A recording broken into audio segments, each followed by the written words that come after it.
Nos llega en un buen momento de juego, un buen momento basado en el trabajo del día a día. El equipo tiene confianza, una confianza también que se ha trabajado durante toda la liga.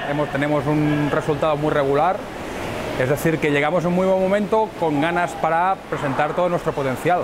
Somos conocedores que para ganar el título, para ganar cualquiera de los partidos que tenemos que merecerlo más que el contrario.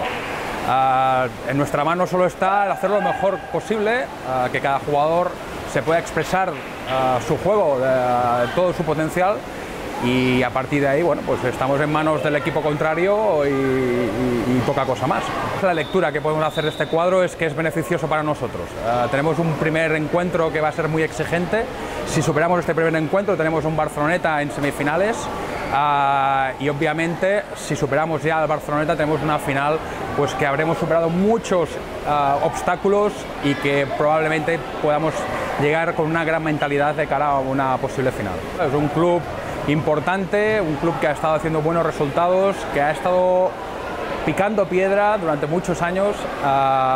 Obviamente, bueno, tenemos una gran oportunidad esta vez y si se nos da, pues bueno, la vamos a coger esta oportunidad.